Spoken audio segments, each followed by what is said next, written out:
خصوصاً میرے نہایت قابل سات احترام طالب علم،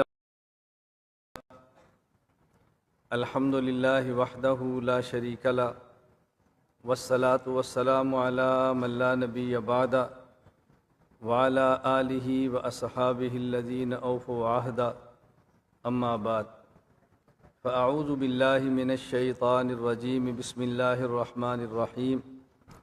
یا ایہا الذین آمنوا اطیعوا اللہ واطیعوا الرسول واولی الامر منکم، وقال النبی صلی اللہ علیہ وسلم فقیہ واحد اشد علی الشیطان من الف عابد، اللہم صلی علی محمد وعلی آل محمد کما صلیت علی ابراہیم وعلی آل ابراہیم انک حمید مجید، اللہم بارک علی محمد وعلی آل محمد کما بارکت علی ابراہیم وعلی آل ابراہیم انک حمید مجید۔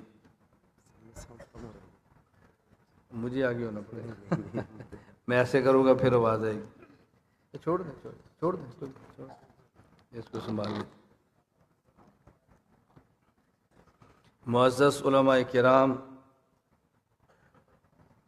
اہل سنت والجماعت احناف دیوبند سے تعلق رکھنے والے نوجوان دوستوں اور بھائیوں، خصوصاً میرے نہایت قابل سات احترام طالب علم دوستوں، آج کا یہ سیمینار خالصتاً حضرت الامام الاعظم ابو حنیفہ نعمان بن ثابت الکوفی رحمہ اللہ تعالیٰ کے مناقب کو بیان کرنے کے لیے منعقد کیا گیا ہے۔ میں نے آپ حضرات کی خدمت میں قرآن کریم کی آیت کریمہ کا ایک حصہ تلاوت کیا ہے اور ایک مختصر حدیث مبارک تلاوت کی ہے۔ چونکہ ہم اہل سنت والجماعت احناف دیوبند قرآن بھی مانتے ہیں، حدیث بھی مانتے ہیں اور فقہ بھی مانتے ہیں۔ قرآن کریم، حدیث پاک اور فقہ کو ماننے کا حکم ایک ہی آیت میں اللہ تعالیٰ نے دیا ہے۔ یا ایہا الذین آمنوا، اے ایمان والو، اطیعوا اللہ، بات خدا کی مانو، واطیعوا الرسول، بات مصطفیٰ کی مانو، وَأُولِي الْأَمْرِ مِنْكُمْ، بات فقہا کی مانو۔ اُولِي الْأَمْرِ مِنْكُمْ، عبداللہ بن عباس رضی اللہ عنہما فرماتے ہیں اہل الفقہ فی الدین، عطا رحمہ اللہ فرماتے ہیں الفقہاء والعلماء۔ اطیعوا اللہ، بات اللہ کی مانو، اطیعوا الرسول، بات مصطفیٰ کی مانو، وَأُولِي الْأَمْرِ مِنْكُمْ، بات فقہا کی مانو۔ خدا کی بات کا نام قرآن ہے، مصطفیٰ کی بات کا نام حدیث ہے، فقہا کی بات کا نام فقہ ہے۔ جس آیت میں قرآن کو ماننے کا حکم ہے، جس آیت میں حدیث کو ماننے کا حکم ہے، اسی آیت میں فقہ کو ماننے کا حکم ہے۔ ایک ہی جگہ پر ہے، کوئی الگ الگ نہیں ہے۔ ہمیں بہت سارے احباب کہتے ہیں جی وہ نہیں مانتا، ہم نے کہا نہ مانے، اس کو حکم ہی نہیں ہے، حکم ہے آمنو کو۔ نہیں سمجھے؟ بات سمجھ آ گئی؟ جی وہ نہیں مانتا، ہم نے کہا نہ مانے، حکم اس کو نہیں ہے، حکم آمنو کو ہے۔ ہم اہل سنت والجماعت ماتم نہیں کرتے، ہم دکھ کی خبر پہ نماز پڑھتے ہیں اور صبر کرتے ہیں۔ لوگ کہتے ہیں جی وہ صبر نہیں کرتے، ماتم کرتے ہیں۔ میں کہتا ہوں حکم ان کو نہیں ہے، حکم آمنو کو ہے۔ یا ایہا الذین آمنوا استعینوا بالصبر والصلاۃ، جنہیں حکم ہے وہ مانیں گے، جنہیں حکم نہیں وہ نہ مانیں۔ یا ایہا الذین آمنوا، ممکن ہے اہل علم کے ذہن میں اشکال آئے، یہ ہم نے پہلی بار سنا ہے شاید کہ فقہ کا انکار کرو تو آمنو نہیں رہتا۔ میں نے کہا بات سمجھنا، ایک ہے فقہ حنفی، ایک ہے فقہ مالکی، ایک ہے فقہ شافعی، ایک ہے فقہ حنبلی، آپ ان 4 فقہا میں سے کسی ایک کی فقہ نہ مانو، ان چاروں فقہا میں سے کسی کی بھی فقہ نہ مانو، یہ بات الگ ہے، لیکن الفقہ المطلق کو نہ مانو، یہ بات الگ ہے۔ بات سمجھ آ رہی ہے؟ ایک بندہ کہتا ہے مولانا میں آپ کے مسجد کو نہیں مانتا، آپ نے غصب کی ہے جگہ پھر بنائی ہے، یہ بات الگ ہے۔ ایک کہتا ہے میں مسجد کو نہیں مانتا، یہ بات الگ ہے۔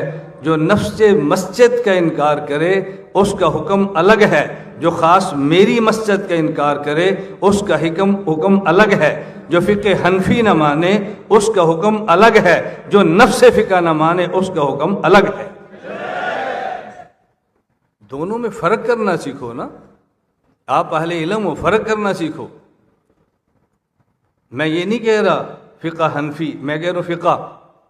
آگے فقہ حنفی کو ہم باقی فقہوں پر ترجیح کیوں دیتے ہیں؟ یہ ہمارے دلائل ہیں، ہم سے سنو، یہ ہمارے دلائل ہم سے سنو، ہماری بات ہم سے سنو۔ میں نے بنگلہ دیش میں آ کر علل اعلان علماء سے کہا، میں نے کہا جو بات میں کہتا ہوں، جو دلائل میں دیتا ہوں، جس دعوت کو لے کر میں گلی گلی نگر نگر گھوم رہا ہوں، میرے خلاف درسگاہ میں غیبت کر کے جہنم میں نہ جاؤ، مجھ سے بات کرو، ہمیں سمجھاؤ، ہم سے بات کرو کہ ہم کیا چاہتے ہیں۔ ہم خواہ مخواہ در بدر نہیں پھرتے، ہم خواہ مخواہ گھر سے بے گھر نہیں پھرتے، ہم خواہ مخواہ ملک سے ملک نہیں پھرتے۔ ہمیں بھی اولاد سے پیار ہے، ہمیں بھی گھر سے پیار ہے، ہمیں بھی اہلیہ محبوب ہے، یہ نہیں کہ ہمیں وہ نہیں ہے، لیکن عقیدہ بھی کوئی چیز ہے، مسلک بھی کوئی چیز ہے، مذہبی بھی کوئی چیز ہے، منہج بھی کوئی چیز ہے۔ میں کہہ رہا تھا ہم قرآن بھی مانتے ہیں، ہم حدیث بھی مانتے ہیں، ہم فقہ بھی مانتے ہیں۔ خدا کی بات کا نام قرآن ہے، مصطفیٰ کی بات کا نام حدیث ہے، فقہا کی بات کا نام فقہ ہے۔ اللہ نے ایک ہی آیت میں فرمایا اطیعوا اللہ، بات خدا کی مانو جو قرآن ہے، واطیعوا الرسول، بات مصطفیٰ کی مانو جو حدیث ہے، واولی الامر منکم، بات فقہا کی مانو جو فقہ ہے۔ آپ کہتے ہیں فقہ کہاں سے ہے؟ فقہ قرآن سے ہے۔ فقہ کہاں سے ہے؟ بولیو کہاں سے ہے؟ اس لیے میں ایک بات کہنا چاہتا ہوں، کبھی لوگوں کو گلہ ہوتا ہے، او جی تم فقہ کی بات کرتے ہو، یہ فقہ تو بات کی پیداوار ہے، قرآن تو پہلے ہے، فقہ تو بات کی پیداوار ہے، حدیث تو پہلے ہے، فقہ تو بات کی پیداوار ہے۔ لوگ کہتے ہیں ہم نہیں مانتے، کیوں؟ پیغمبر کے دور میں فقہ نہیں تھی۔ ہم نہیں مانتے کیونکہ پیغمبر کے دور میں فقہ نہیں تھی۔ میں نے کہا نہیں بات سمجھنے کی کوشش کرو۔ میں یہ بات کہنے لگا ہوں جب سے قرآن ہے تب سے فقہ ہے، جب سے حدیث ہے تب سے فقہ ہے، یہ بات کی پیداوار نہیں ہے۔ اگر آپ کو نہ سمجھ آئے تو میں یوں کہوں گا، بھئی آپ نے اپنے علاقے میں مسجد بنائی ہے، اپنے علاقے میں مدرسہ بنایا ہے، آپ نے رہنے کے لیے گھر بنایا ہے۔ جب آپ نے گھر بنایا، آپ نے مسجد بنائی، آپ نے مدرسہ بنایا، آپ نے کنواں کھودا، پانی نکلا، آپ نے بور کیا اور پانی نکلا۔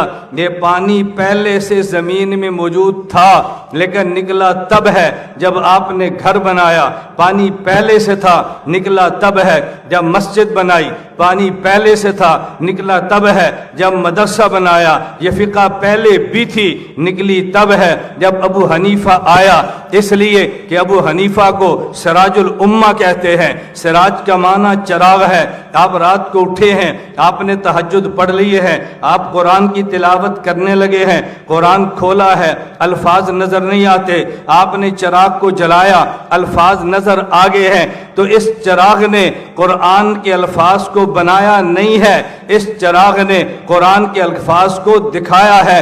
چراغ لفظ بناتا نہیں ہے، چراغ لفظ کو دکھاتا ہے۔ ابو حنیفہ چراغ ہے، اس نے فقہ کو بنایا نہیں ہے۔ جو قرآن میں تھی اس کو دکھایا ہے، جو حدیث میں تھی اس کو دکھایا ہے۔ اگر نہ سمجھ آئے تو میں اہل علم کی زبان میں کہتا ہوں ان القیاس مظہر لا مثبت، یہ قیاس مسئلے کو ظاہر کرتا ہے، مسئلے کو ثابت نہیں کرتا۔ قیاس مثبت نہیں ہے، قیاس مظہر ہے۔ ابو حنیفہ صاحب قیاس ہے، ایک نص ہے جسے قرآن کہتے ہیں، ایک نص ہے جسے حدیث کہتے ہیں، ایک قیاس ہے۔ ابو حنیفہ کا اجتہاد ہے، نص نے مسئلہ بتایا ہے، ابو حنیفہ کے قیاس نے دکھایا ہے، حدیث نے مسئلہ بنایا ہے، ابو حنیفہ نے دکھایا ہے۔ تو جب سے قرآن ہے مسئلہ تب سے ہے، جب سے حدیث ہے مسئلہ تب سے ہے۔ ابو حنیفہ آیا تو نکال کے دکھا دیا ہے۔ اب بتاؤ فقہ کب سے ہے؟ بولیے بولیے، فقہ کب سے ہے؟ پیغمبر کے دور میں تھی یا نہیں؟ بولیے نا، تھی یا نہیں؟ آپ اونچی آواز سے بولو، تھی یا نہیں؟ آپ کو ڈر کیا ہے؟ دلائل میرے ذمہ ہے، تمہارے ذمہ تھوڑے ہیں۔ میں کو بنگلہ دیش چھوڑ کے دوڑ رہا ہوں؟ ہم کو چھپ کے بیٹھے ہیں، ہم سڑک پر بیٹھے ہیں، میدان سجا کے بیٹھے ہیں۔ جس کو جرأت ہے ہم سے بات کرے، ہم سے بات کرے۔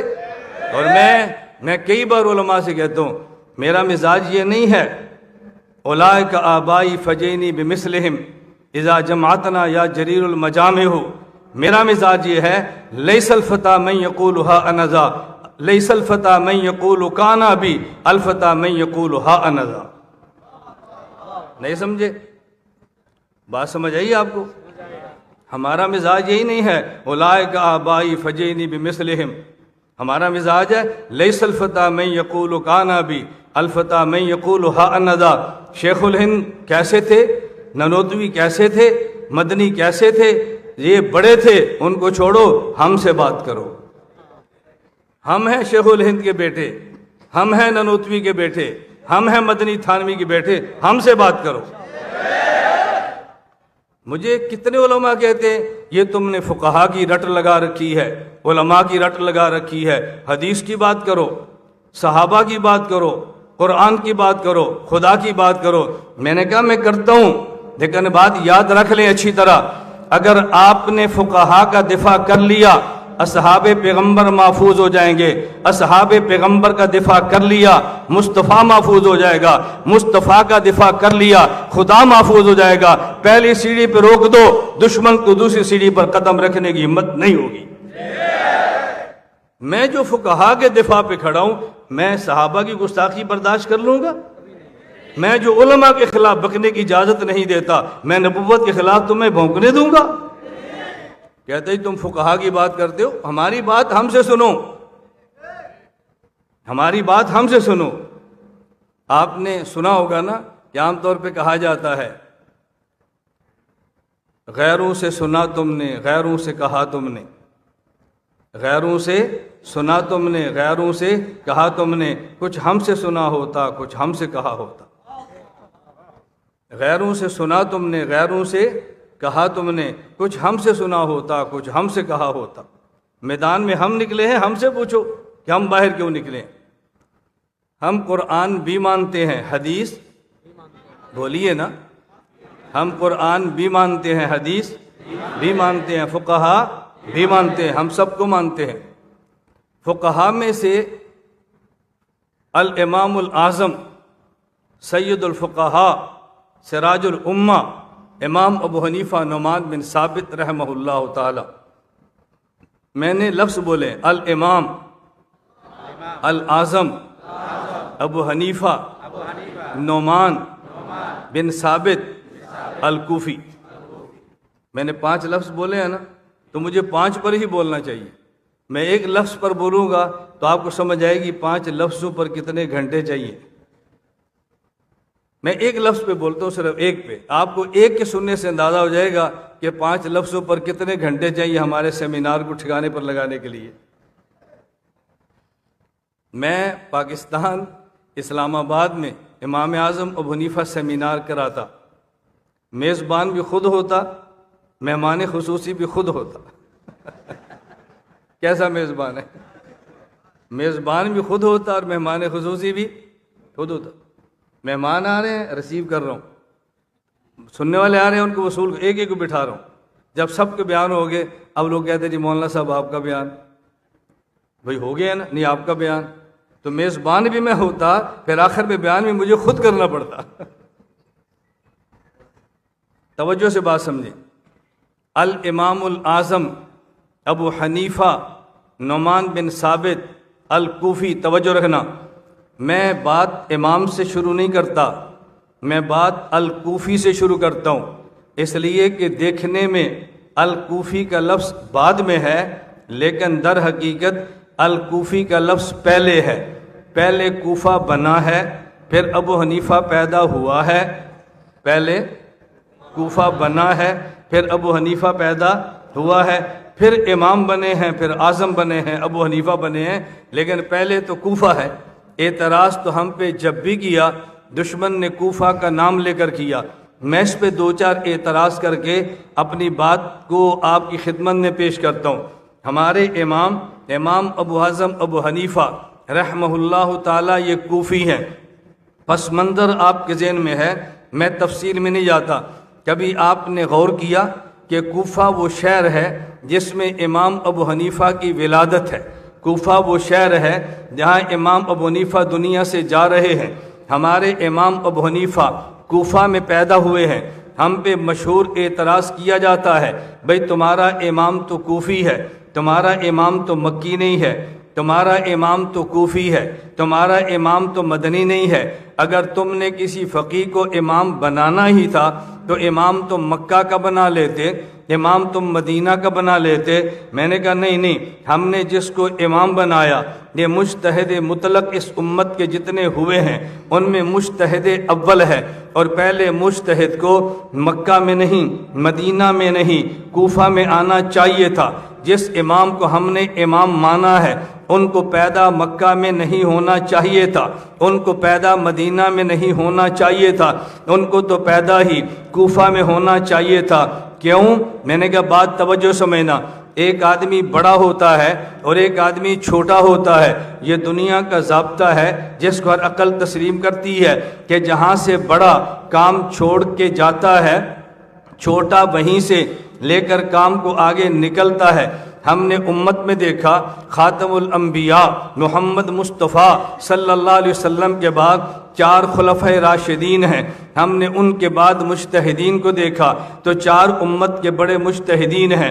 خلیفہ اول کا نام ابو بکر صدیق ہے, خلیفہ ثانی کا نام عمر فاروق ہے, خلیفہ ثالث کا نام عثمان ذو النورین ہے, خلیفہ رابع کا نام علی المرتضی ہے. جب ہم نے 4 فقہا کو دیکھا ان میں آخری فقیہ آخری مجتہد مطلق احمد بن حنبل ہے, چوتھے نمبر کے.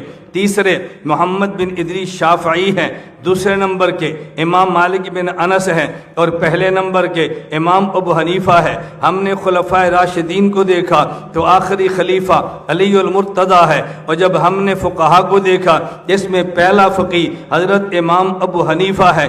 بات توجہ سے سمجھنا, تو ان میں آخری علی المرتضی ہے, ان میں پہلے ابو حنیفہ ہیں. حضرت ابو بکر صدیق بڑے ہیں, حضرت عمر فاروق چھوٹے ہیں. صدیق اکبر نے کام شروع کیا ہے, مدینہ سے گئے ہیں. حضرت عمر چھوٹے ہیں, وہ مدینہ سے لے کر کام کو نکلے ہیں. حضرت عمر بڑے ہیں, عثمان چھوٹے ہیں. حضرت عمر مدینہ میں شہید ہوئے تو مدینہ سے گئے ہیں, عثمان مدینہ سے کام کو لے کے نکلے ہیں. عثمان بڑے ہیں, علی المرتضی چھوٹے ہیں. حضرت عثمان رضی اللہ تعالی عنہ مدینہ سے گئے ہیں, علی مدینہ سے لے کر نکلے ہیں. پھر علی المرتضی آخری خلیفہ ہیں. حضرت امام ابو حنیفہ یہ پہلے فقیہ ہیں. اب خلفۂ راشدین کے بعد جب ہم مجتہدین کی بات کریں گے تو پہلا خلیفہ پہلا مجتہد حضرت امام ابو حنیفہ ہے. حضرت علی آخری خلیفہ راشد ہے.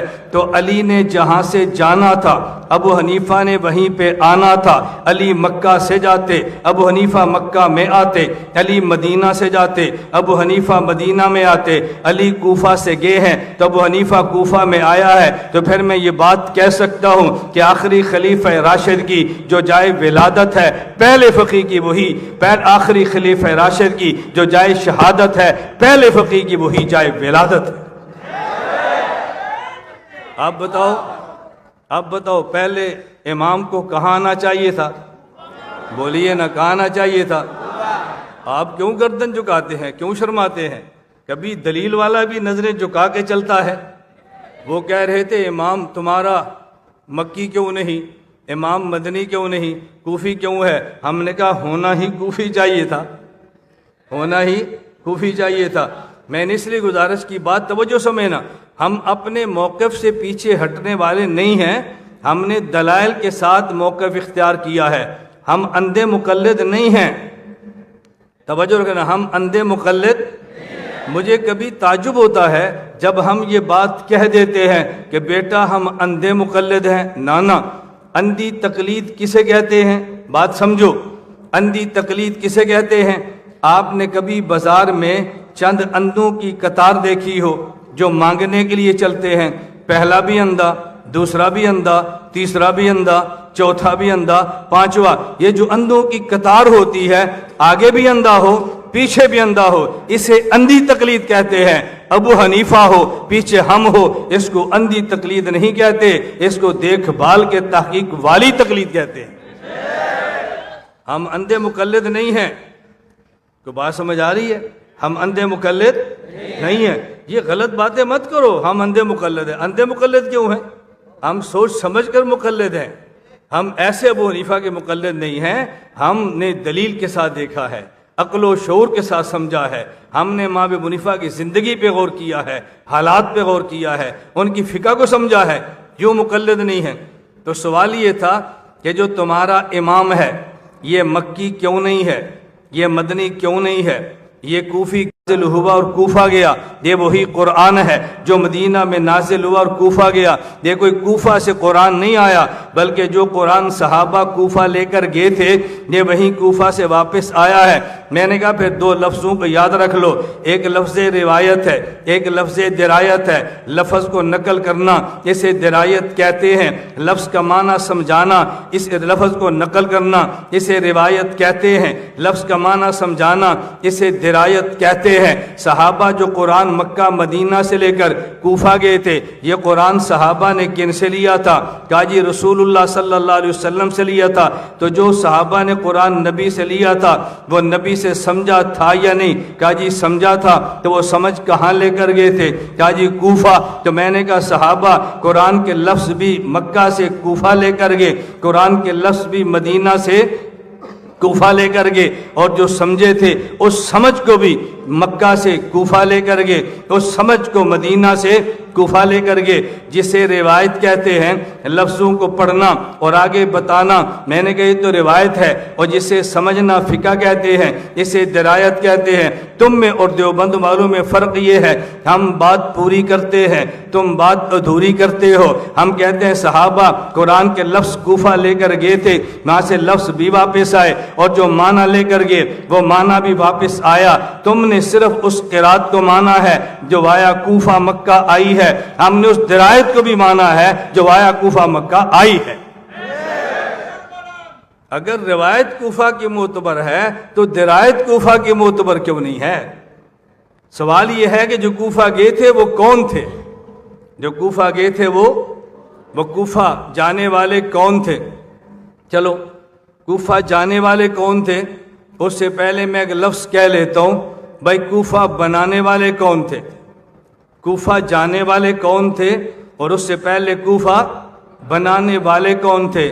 یہ کوفہ بنانے کا حکم دینے والا عام بندہ نہیں ہے، یہ وہ شخص ہے جس کے بارے میں اللہ کے نبی صلی اللہ علیہ وسلم فرما رہے ہیں، ان اللہ جعل الحق علی لسان عمر وقلبہ۔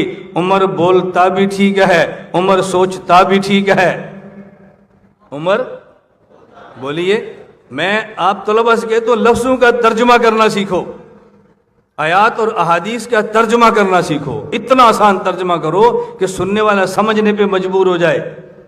ان اللہ جعل الحق علی لسان عمر وقلبہ۔ عمر سوچتا بھی ٹھیک ہے، عمر بولتا بھی ٹھیک ہے۔ یہ عمر نے سوچا کوفہ بنانا چاہیے اور عمر کی سوچ ٹھیک ہے، اس پہ مہر نبی کی ہے، اس پہ مہر نبی کی ہے۔ حضرت عمر نے حکم دیا کوفہ بنا دیا جائے۔ بنانے والے کون ہیں؟ 7 عشرہ مبشرہ میں سے جن کا نام لے کر نبی فرماتے ہیں سعد فی الجنہ، سعد فی الجنہ۔ اور کوفہ کو آباد کرنے والے کون ہیں؟ عبداللہ بن مسعود رضی اللہ عنہ، جن کے بارے میں اللہ کے نبی فرماتے ہیں ما حدثکم ابن مسعود فصدقوہ، جو مسئلے ابو عبداللہ بن مسعود بدائے ان مسئلوں کی تصدیق کرنا۔ تو اللہ کے نبی نے یہ فقہ کوفی کی تصدیق فرمائی ہے۔ کیوں؟ فقہ حنفی کی بنیاد صحابہ کرام میں سے عبداللہ بن مسعود ہیں، جن کے بارے میں اللہ کے نبی فرما رہے ہیں، اللہ کے نبی فرما رہے ہیں ما حدثکم ابن مسعود فصدقوہ، عبداللہ بن مسعود جو مسائل بتائے ان کی تصدیق کرنا، اس کو تم نے مان لینا ہے۔ تو کوفہ بنانے والے حضرت 7 صحابی ہیں، کوفہ کے بنانے کا حکم دینے والے عمر بن خطاب ہیں، دونوں عشرہ مبشرہ میں سے ہیں، ایک ان میں خلیفہ راشد ہیں، اور جو قرآن لے کر گئے ہیں وہ کون ہیں؟ آپ اٹھائیں محدثین نے کیا کچھ لکھا ہے۔ حضرت علامہ ذہبی نے کیا فرمایا؟ علامہ ذہبی فرماتے ہیں الکوفہ نزل بہا جماعت من الصحابہ رضی اللہ عنہم، اس میں جماعت صحابہ گئی تھی۔ وہ جماعت صحابہ کے افراد کتنے تھے جو وہاں پہ گئے تھے؟ محدثین نے بڑا تفصیل اس پہ کلام کیا ہے۔ وہ جانے والے کتنے لوگ تھے؟ وہ جانے والے کتنے لوگ تھے؟ آپ اٹھائیے، الطبقات ابن سعد میں موجود ہے۔ کہا نزلہ، وہ کوفہ میں جو نازل اترے صحابہ کرام وہ کل کتنے تھے؟ کیا 1500 من اصحاب النبی، 1500 صحابہ تھے۔ یہ 1500 صحابہ میں کون تھے؟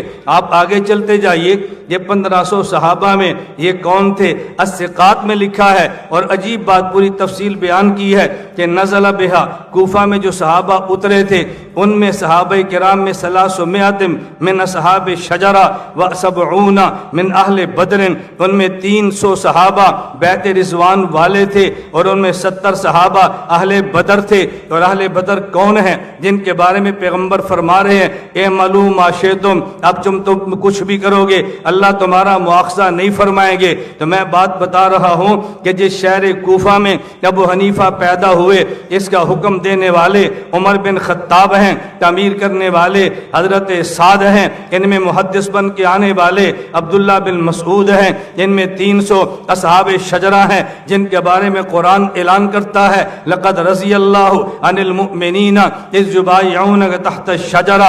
ان میں کون ہیں؟ 70 اہل بدر ہیں جن کے بارے میں اعلانات موجود ہیں۔ یہ وہ کوفہ ہے جہاں پہ ہمارے امام اعظم ابو حنیفہ پیدا ہوئے۔ وہ جو تمہارا امام تو کوفی ہے۔ میں نے کہا جی ہاں ہمارا امام کوفی ہے، اور میں یہ سینہ تان کے کہتا ہوں امام کو کوفی ہونا چاہیے، امام کو کوفہ میں پیدا ہونا چاہیے۔ تو جی تمہارا امام کوفہ میں کیوں ہے؟ بات سمجھتے جانا۔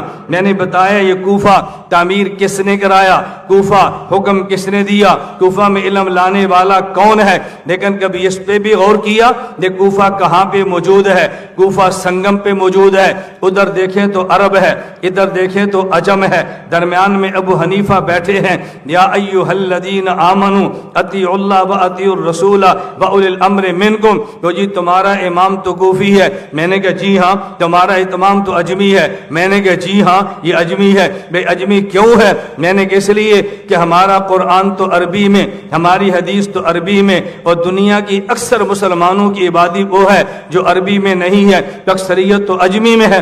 امام تو ایسا ہونا چاہیے جو ایسی جگہ پر ہو، جو جگہ سنگم پر ہو، ادھر دیکھیں تو عرب ہو، ادھر دیکھیں تو عجم ہو، وہ عرب سے لیتا رہے عجم کو دیتا رہے، عرب سے لیتا رہے، عرب سے لیتا رہے، عجم کو دیتا رہے۔ تو یہ تو کوفہ میں ہی ہو سکتا ہے نا؟ کہاں ہو سکتا ہے؟ کوفہ۔ میں سمجھا صرف یہ رہا تھا حضرت امام ابو حنیفہ یہ ہمارے کوفی امام ہیں اور کوفہ میں ہیں، یہ کوفہ میں ہونا چاہیے تھا۔ ہم تو جرت کے ساتھ کہتے ہیں بھئی جس امام کو تم مانتے ہو یہ امام تو کوفی ہے، یہ تو مدنی نہیں ہے، یہ امام تو کوفی ہے، یہ تو مکی نہیں ہے۔ میں نے کہا جی ہاں ہمیں کتنے لوگ کہتے ہیں بھئی جس امام کی تم تقلید کرتے ہو یہ امام تو مدینے والا ہوتا، یہ امام کوفے والا نہ ہوتا۔ میں نے کہا نہیں نہیں، امام کو ہونا ہی کوفے والا چاہیے، یہ کوفے والا کیوں چاہیے؟ میں نے کہا یہ بات ہمیں اللہ کے پیغمبر صلی اللہ علیہ وسلم کی احادیث سے ملتی ہے۔ ہم مقلد ہیں، ہم حنفی ہیں، ہم دیوبند ہیں، توجہ رکھنا، لیکن ہم با ادب ہیں، ہم بے ادب نہیں ہیں، ہم با ادب ہیں۔ تمہارا امام کوفہ کا ہے؟ میں نے کہا جی ہاں۔ مدینہ کا نہیں ہے؟ میں نے کہا جی نہیں، کیوں نہیں ہے؟ میں نے کہا اس لیے کہ ہم با ادب ہیں۔ کیا معنی؟ کوفہ کا امام ہونا یہ با ادب ہونے کی نشانی ہے؟ میں نے کہا جی ہاں، کوفہ کا امام ہونا یہ با ادب ہونے کی نشانی ہے۔ ایک آدمی مدینہ ڈائریکٹ جاتا ہے، ایک آدمی کوفہ سے ہو کر جاتا ہے۔ میں نے کہا میں یہ بات کہہ رہا ہوں کہ اگر امام کوفہ کا ہوگا تو یہ با ادب ہے، یہ بے ادبی نہیں ہے۔ میں پہلے مثال دیتا ہوں پھر دلیل دیتا ہوں۔ مسجد کا امام اعلان کرتا ہے بھئی صف اول میں نماز پڑھیں، اس میں اجر بہت ملتا ہے۔ مقتدی دو قسم کے ہیں، ایک مقتدی دروازے سے داخل ہوا، صف اول میں پہنچ گیا، ایک مقتدی نے چھلانگ لگائی، دروازے کے اوپر سے آیا اور صف اول پہ پہنچ گیا۔ دونوں صف اول میں آئے ہیں، ایک دروازے سے گزر کے آیا ہے، ایک دروازہ پھلانگ کے آیا ہے، دونوں میں فرق کیا۔ جو دروازے سے گزر کے صف اول میں پہنچا یہ با ادب ہے، جو دروازہ کراس کے دروازہ پھلانگ کے آیا یہ بے ادب ہے۔ ہم با ادب ہیں۔ آپ اٹھائیں، الکامل ابن عدی میں روایت موجود ہے، رسول اللہ صلی اللہ علیہ وسلم نے فرمایا انا مدینۃ العلم والی بابھا فمن اراد المدینہ فلیات الباب، میں شہر علم ہوں، علی شہر علم کا دروازہ ہے، جس نے شہر علم میں آنا ہے وہ دروازے کے پاس جائے۔ شہر علم مدینہ میں ہے، شہر علم کا دروازہ کوفہ میں ہے، جو ڈائریکٹ جائے گا وہ بے ادب ہے، جو دروازہ سے ہو کر جائے گا با ادب ہے۔ انا مدینۃ العلم والی بابھا، میں شہر علم ہوں، علی شہر علم کا دروازہ ہے، دروازہ کوفہ میں ہے، شہر علم مدینہ میں ہے، تو جو شہر علم میں دروازے سے گزر کے جائے گا وہ با ادب ہے۔ اور یہ بات توجہ سے سمجھنا، شہر علم کا دروازہ میں کوفہ کو کہہ رہا ہوں، یہ صرف میرا ذوق نہیں ہے، یہ امام بخاری کا ذوق ہے۔ جو بات میں کہتا ہوں یہی بات امام بخاری فرماتے ہیں۔ اگر آپ کو یقین نہ آئے ابن حجر اسقلانی کی فتح الباری دیکھیے، اس کا مقدمہ ہدی الساری دیکھیے۔ ابن حجر اسقلانی رحمۃ اللہ علیہ خود امام شافعی کا جملہ نقل کرتے ہیں۔ امام شافعی رحمہ اللہ فرماتے ہیں میں علم سیکھنے کے لیے ذهبت الى الشام والبصرہ مرتین، میں شام اور بصرہ دو مرتبہ گیا ہوں، وإلى الجزیرہ اربع ذهبت الى الشام والبصرہ والجزیرہ، میں وہاں گیا ہوں دو مرتبہ۔ آگے امام شافعی ذهبت الى الشام والجزیرہ مرتین، میں شام اور جزیرہ گیا دو مرتبہ۔ فرمایا میں بصرہ گیا 4 مرتبہ۔ اور جب حجاز کی باری آئی اقمت بالحجاز 6 اعوام، اور جب میں حجاز گیا تو میں 6 سال گیا ہوں۔ اور جب کوفہ کی باری آئی فرمایا لا احصی کم دخلت الى کوفہ، میں کوفہ کتنی بار گیا مجھے یاد ہی نہیں ہے۔ اب امام بخاری کیا فرمانا چاہتے ہیں؟ بھائی ایک طالب علم ہے، وہ ایک مدرسے میں پڑھتا ہے، اس طالب علم سے پوچھو اس مدرسے میں کتنے سال ٹھہرا ہے، وہ کہتا ہے جی 8 سال۔ اس دروازے سے کتنی بار گزرا ہے، کہتا ہے مجھے یاد نہیں ہے۔ تو منزل پہ رہنا یاد ہوتا ہے، دروازے سے گزرنا یاد نہیں ہوتا۔ بخاری مدینہ کو منزل کہتا ہے، کوفہ کو دروازہ کہتا ہے۔ کہتا ہے قمت بالحجاز 6 اعوام، میں شہر میں 6 سال رہا ہوں۔ لا احصی کم دخلت الى کوفہ، اور کوفہ کتنی بار گیا ہوں مجھے یاد ہی نہیں ہے۔ میں جو کہتا ہوں کوفہ یہ دروازہ ہے اور مدینہ یہ منزل ہے، یہ میری رائے نہیں ہے، یہ امام بخاری کی ہے۔ اگر تمہیں یوں سمجھ نہ آئے تو پھر میں علماء کو یوں کہتا ہوں حضرت امام بخاری سے پوچھو۔ امام بخاری حدیث شروع کرتا ہے اور جا کر بخاری ختم کرتا ہے تو اختتام پہ امام بخاری کیا کہتے ہیں؟ ببی قال حدثنا احمد بن اشکابہ قال حدثنا محمد بن فضیل عن عمارة بن القعقاع عن ابی زرع عن ابی ہریرہ قال قال رسول اللہ۔ ببی قال حدثنا احمد بن اشکاب یہ کوفہ ہے، ببی قال حدثنا احمد بن اشکاب یہ کوفہ ہے، محمد بن فضیل یہ کوفہ ہے، عن عمارہ یہ کوفہ ہے، عن ابی زرع یہ کوفہ ہے، عن ابی ہریرہ یہ مدینہ ہے۔ صرف ہم ہی براستہ کوفہ نہیں جاتے، بخاری بھی براستہ کوفہ جاتا ہے۔ 2 گالیاں امام بخاری کو، 2 گالیاں بکو امام بخاری کو۔ اس کا مطلب علمی اختلاف نہیں ہے، ابو حنیفہ کی ذات سے ضد ہے۔ کیوں ضد ہے؟ فقیہ واحد اشد علی الشیطان من الف عابد۔ اللہ کے نبی نے بتایا ہے فقیہ سے کون ڈرتا ہے، ہم جانتے ہیں۔ میں نے اس لیے کہتا نا یا ایھا الذین آمنو، سمجھ آئی بات؟ آمنو اور شیطان تو ایک نہیں ہو سکتے نا۔ میں یہ بات سمجھا رہا تھا، الامام الاعظم نعمان بن ثابت آگے الکوفی، میں کوفہ پہ بات کر رہا ہوں، کیا بات توجہ سمجھنا۔ حضرت امام اعظم ابو حنیفہ رحمۃ اللہ علیہ کوفی ہیں، اور ہمیں امام کے کوفی ہونے پر کوئی شرمندگی نہیں ہے۔ حضرت امام کے کوفی ہونے پر ہمیں فخر ہے، ہمیں شرمندگی نہیں ہے، ہمیں فخر ہے۔ پھر سوال آ گیا، او جی تمہارا امام تو کوفہ کا ہے۔ میں نے کہا سوال کرتے جاؤ، جواب سنتے جاؤ، تمہارے سوال ختم ہوں گے، ہمارے جواب ختم نہیں ہوں گے۔ میدان سے جا کے دیکھ لو، ہم کون سے دوڑ رہے ہیں، میدان سے جا کے دیکھو، پتہ چلے کہ تمہارے سوال ختم ہوتے ہیں یا ہمارے جواب ختم ہوتے ہیں۔ بھی تمہارے امام کوفہ کے ہیں؟ جی ہاں، کوفہ تو حضرت حسین کو شہید کر دیا گیا رضی اللہ تعالی عنہ۔ میں نے کہا حضرت حسین کو کوفہ میں شہید کیا ہم مان لیتے ہیں، لیکن ایک بات آپ بھی بتاؤ، جہاں شہید کا خون گرتا ہے وہ جگہ پاک ہوتی ہے یا ناپاک ہوتی ہے؟ شریعت تو کہہ رہی ہے، شریعت تو کہہ رہی ہے جب شہید کٹ جائے اور اس کے جسم کو کاٹ دیا جائے، اس کے بدن سے خون نکل آئے، تو جہاں جہاں پہ خون گرا ہے تم نے بدن کو دھونا نہیں ہے، یہ پاک ہو گیا۔ ان کپڑوں کو اتارنا نہیں ہے، یہ پاک ہو گئے۔ تو شہید کے خون سے اگر بدن پاک ہو جاتا ہے، اگر کپڑے پاک ہو جاتے ہیں، تو کوفہ کی زمین پاک کیوں نہیں ہوتی؟ پھر کہو نا ابو حنیفہ ناپاک زمین پر نہیں آیا، اس زمین پر آیا ہے جس کو حسین نے خون دے کے زندہ کیا ہے۔ حضرت حسین پہلے ہی خون دے کے اس ناپاکی کو ہٹا چکے تھے جہاں سے ابو حنیفہ نے آنا تھا۔ الامام ابو حنیفہ الامام الاعظم، میں یہ بات کہہ رہا ہوں، ہمارے امام حضرت امام اعظم ابو حنیفہ نعمان بن ثابت ہیں جو کوفہ میں پیدا ہوئے ہیں، اور ہمارے امام کوفہ سے گئے ہیں۔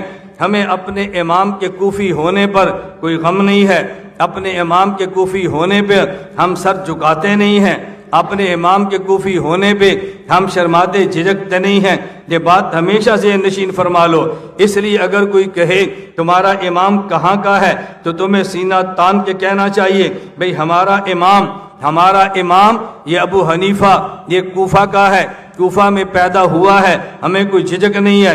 اور بات توجہ سے سمجھنا، حضرت امام اعظم ابو حنیفہ رحمہ اللہ تعالی جو کوفہ میں پیدا ہوئے ہیں اور علمی ماحول میں پیدا ہوئے ہیں، حضرت امام رحمۃ اللہ علیہ جس کوفہ میں تھے، بھئی سوال یہ ہے اس کوفہ میں علم لایا کون تھا؟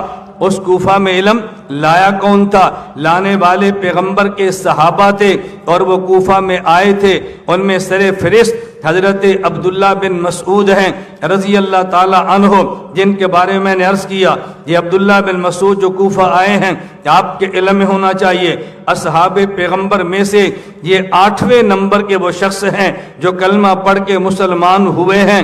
عام صحابی نہیں ہیں، مدینہ منورہ میں تھے، اور ان کا نبی کے گھر میں اتنا آنا جانا تھا۔ حضرت عبداللہ بن مسعود کو نبوت کی طرف سے یہ اعلان تھا کہ عبداللہ اگر تم آؤ اور میرے گھر کا دروازہ تم دیکھو کھلا ہے اور دروازے پہ پردہ لٹکا ہوا نہیں ہے تو تم بغیر اجازت کے اندر آؤ۔ ابو موسیٰ اشعری فرماتے جب ہم مدینے آئے تو عبداللہ بن مسعود کا اتنا آنا جانا تھا، ہم سمجھتے کہ یہ بندہ اہل بیت میں سے ہے، یہ عبداللہ بن مسعود ہے جس کی فقہ پہ حضرت امام اعظم ابو حنیفہ نور اللہ مرقدہ کی فقہ ہے۔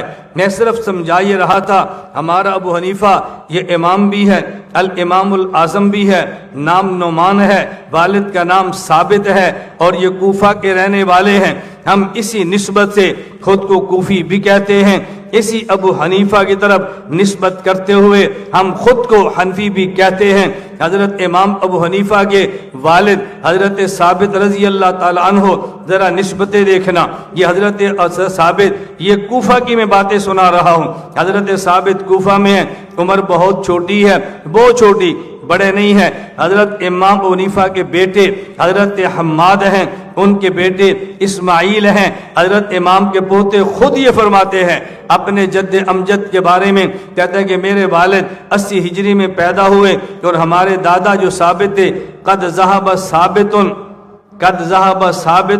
الی علی ابن ابی طالب رضی اللہ عنہ وہو صغیر فدعا لہ بالبرکۃ فیہ وفی ذریتہ۔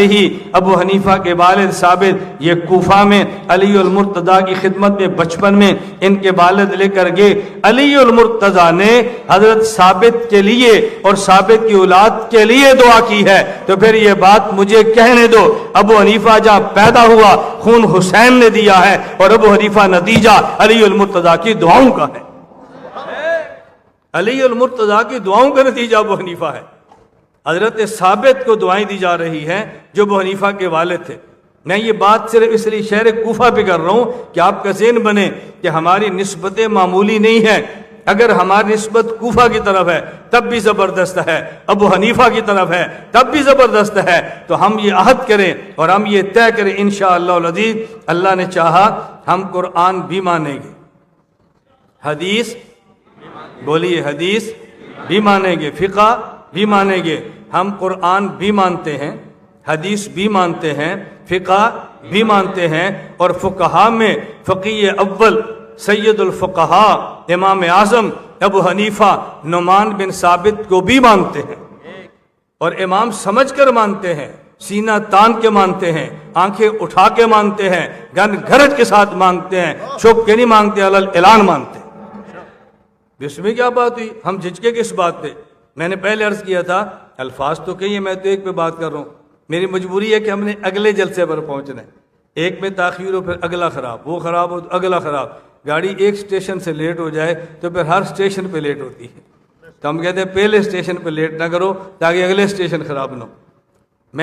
میں جتنی بات بھی کروں گا پوری بات تو میں نہیں کر سکتا، میں صرف آپ کو ہلکا سا ذائقہ دینا چاہتا ہوں کہ آپ کو اندازہ ہو جائے ہم کوفہ پر اتنے شرح صدر رکھتے ہیں، ابو حنیفہ بھی کتنا رکھتے ہوں گے، ہمیں ان کی فقہ پہ کتنا شرح صدر ہوگا، ہمیں ابو حنیفہ کے دلائل پہ کتنا شرح صدر ہوگا، آپ اندازہ فرما سکتے ہیں۔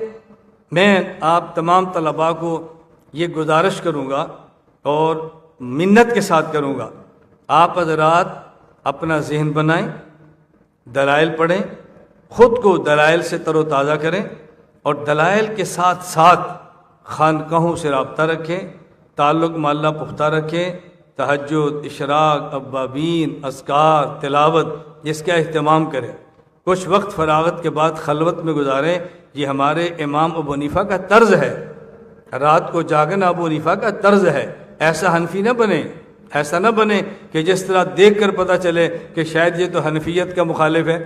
ہمیں دیکھنے سے، ہمیں چلنے سے، ہمارے پھرنے سے، ہمارے اٹھنے سے، ہمارے طرز عمل سے پتہ چلے کہ یہ لوگ واقعتاً فقیہ ہیں، اور ایسے فقیہ بنے کہ جس کو شیطان دیکھ کر بھی بھاگتا ہو۔ تو میں آپ سے گزارش کروں گا ہم اس کا اہتمام کریں انشاءاللہ، فراغت کے بعد کچھ وقت خانقاہ میں گزارے گا نا بھی انشاءاللہ، جو آپ کے مزاج کا شیخ ہے۔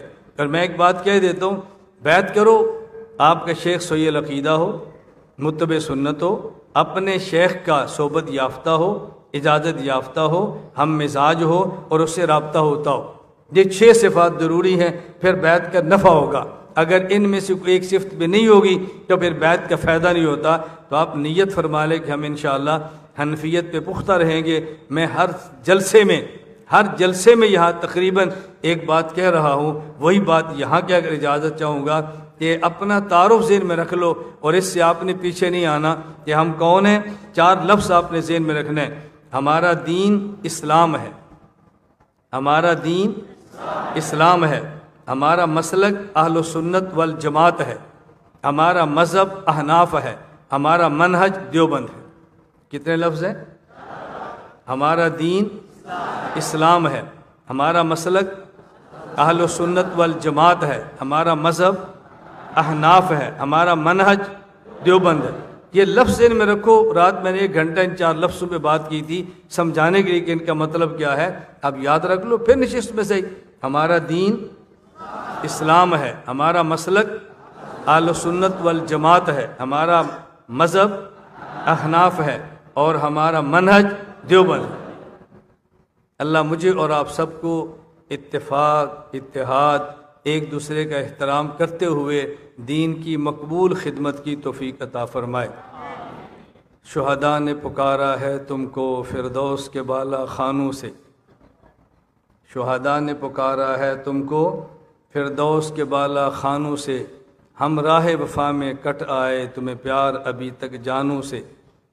شہداء نے پکارا ہے تم کو فردوس کے بالا خانوں سے، ہم راہ وفا میں کٹ آئے تمہیں پیار ابھی تک جانوں سے۔